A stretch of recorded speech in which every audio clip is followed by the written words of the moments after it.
다양한 분야의 과학 이슈를 과학 기자의 시각으로 집중 분석하는 사이언스 취재 파일 시간입니다. 네, 오늘은 최소라 기자와 함께하겠습니다.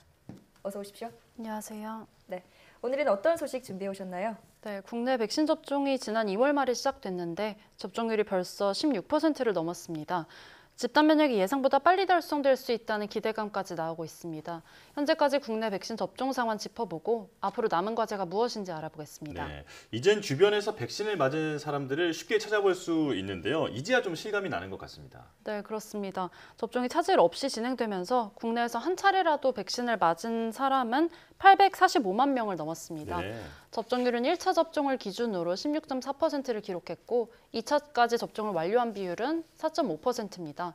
또 백신 접종 속도도 그 어느 때보다 빨라지면서 7일 하루 동안 무려 85만 명이 접종을 했습니다. 물량이 있고 또 맞겠다는 사람들만 있으면 접종률을 늘리는 것은 어렵지 않다는 건데요. 네. 최근 백신 예약률이 상당히 높아서 지난 4일에 마감된 60세에서 74세 아스트라제네카 백신 최종 예약률이 80%를 넘어서기도 했습니다. 정부는 상반기 접종 목표인 1,300만 명이 접종을 조기에 달성할 수 있다고도 밝혔습니다. 함께 들어보시겠습니다. 빠르고 안정적인 현재 접종 속도를 고려할 때 이번 주 중에는 전 국민의 20% 수준인 1,000만 명 이상에 대한 1차 접종이 확실시됩니다. 상반기 접종 목표인 1,300만 명을 이달 중순경 조기에 달성하고 이달 말까지는 1,400만 명 이상 접종도 가능할 것으로 예상됩니다.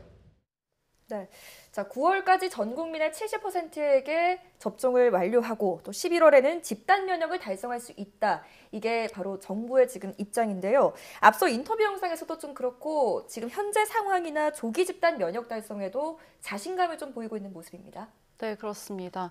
문재인 대통령은 7일 열렸던 특별 방역점검 회의에서 여름 휴가와 이 추석을 거론하면서 코로나19 집단 면역 조기 달성에 기대감을 나타냈습니다. 예. 함께 들어보시겠습니다. 우선 다가온 여름 휴가를 국민들께서 좀 더 편안하게 보낼 수 있게 하고 올 추석도 추석답게 가족을 만나고 적어도 가족끼리는 마스크를 벗고 대화를 나눌 수 있도록 해드리는 것이 정부의 목표입니다. 곧 여름 휴가철입니다. 철저한 방역과 안전대책을 빈틈없이 하면서도 국민들의 휴가 사용이 충분히 보장될 수 있도록 최선을 다하겠습니다. 자, 이대로만 잘 진행이 된다면 정말 휴가다운 휴가를 보낼 수 있을 것으로 기대가 되는데요. 고령층부터 맞기 시작해서 이제는 젊은 층으로 확대되고 있는데 지금까지 어떤 순서로 국내 백신 접종이 진행됐는지 정리해 주시죠. 네, 처음에 접종이 시작되기 전에는 백신을 누구부터 맞춰야 하냐 이런 여러 의견이 있었는데요. 네. 결국에는 취약계층과 고령층을 우선순위에 두고 접종이 진행됐죠. 2월 26일부터는 요양병원과 요양시설의 입소자와 근무자들이 접종을 처음 시작했고요. 예. 이어서 3월에는 군대 내 보건 의료 인력 등이 접종을 시작했습니다. 4월 달에는 75세 이상 고령층과 또 돌봄 종사자, 경찰관, 소방관 그리고 30세 이상 장병에 대한 접종이 시작됐습니다. 또 5월 달에는 65세에서 74세 고령층과 또 중증호흡기 환자, 그리고 지난 6월 7일부터 60세에서 64세, 그리고 또 30세 미만 장병에게까지 접종이 시작됐습니다. 네.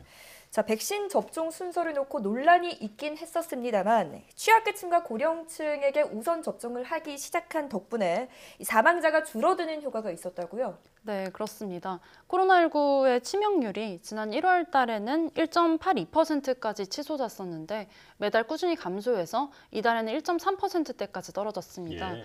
접종률이 지금 16% 정도인데도 이 정도라는 거는 앞으로 60세 이상 고령층 접종을 완료를 하면은 치사율이 독감 수준으로 낮아질 수 있다는 그런 가능성을 보여주는 겁니다. 전문가 의견 들어보시겠습니다. 이 정도 치사율이 떨어진다는 얘기는 앞으로 60세 이상 고령층 1,300만 명 25% 접종을 하고 난다면은 이것이 0.1% 정도까지 갈 수 있다면은 즉 7월 정도의 예상이 그 정도 될 수 있다면은 독감과 비슷한 관리 가능한 질병이 되지 않을까 그렇게 예상을 할 수가 있는 부분이 있어서 네네. 사실은 7월 달 정도 되면은 젊은 층 사이에서 환자가 많이 발생한다든지 또는 인도 변이주가 많이 나온다든지 하는 것이 큰 의미가 없어질 수 있습니다. 이게 걸려서 사실 그 치명적이지만 않다면 앞으로도 그렇게 두려워하지 않아도 된다 이런 말인데요. 하지만 긴장을 놓쳐서는 안 되겠죠. 앞으로 어떤 과제들이 남아 있나요? 네, 일단은 백신의 공급이 차질 없이 진행되도록 하는 게 중요하겠습니다. 예. 국내 백신 접종 능력이 하루 100만 명 정도로 충분한 상황이지만 제약사와 비밀 유지 조항 때문에 아직은 백신이 언제 얼마나 들어온지까지는 알려지지 않은 상황이거든요. 예. 또 한 가지는 접종 속도 둔화를 경계해야 됩니다. 청소년 등 백신을 맞을 수 없는 사람도 있고 지금도 백신을 거부하는 사람들도 꽤 있는 등 접종이 어느 정도 진행되면은 포화 상태에 이르면서 속도가 느려질 가능성도 있습니다. 예. 예를 들면 현재 미국의 경우 백신 접종을 반년 전에 시작을 했는데도 아직 접종률 70%를 도달하지 못하고 있습니다. 네, 한번 전문가 의견 들어보시겠습니다. 지금 앞으로 70%를 정말 완성을 하려면 일정표를 쭉 보여줘서 현장 의료기관과 그다음에 관련 현장 보건소나 이런 인력들이 충분히 예측 가능한 준비를 할 수 있어야 되고요. 지금은 그렇게 약간 좀 아직도 우왕좌왕합니다. 예, 계획대로 하지 않고. 예. 그래서 그 다음에는 이제 이 각 연령대별로 각 계층별로 얼마나 동의율이 되느냐, 안 된다면 어떻게든 끌어올리느냐 하는 이런 계획을 아주 정교하게 짜나가지 않으면 목표는 뭐 달성 가능해 보이지만 자칫하면은 그 70%라는 숫자에 도달 못할 수도 있다 그렇게 봅니다. 네, 또 다른 한 가지 관건은 청소년 백신 접종이 허용될지입니다. 코로나19 변이가 확산되면서 그동안 상대적으로 감염에 안전한 것으로 알려졌던 소아 청소년의 감염 사례도 증가하는 추세입니다. 예. 미국과 캐나다에서는 12세에서 15세 대상 백신 접종이 진행이 되고 있고 또 최근에는 영국과 스위스, 이스라엘 등도 청소년 접종을 시작했습니다. 네. 집단 면역을 형성하기 위해서는 학교 내에서의 집단 감염도 막아야 할 텐데요. 2학기 등교 개학을 앞둔 상황에서 청소년 백신 접종도 이런 집단 면역의 관건이 될 것으로 보입니다. 네. 자, 현재로서는 접종 속도나 상황이 원활하게 진행되고는 있다지만 아직까지 변수가 많이 남아있기 때문에 끝까지 긴장의 끈을 놓아서는 안 되겠습니다. 지금까지 최소라 기자와 함께했습니다. 고맙습니다. 감사합니다.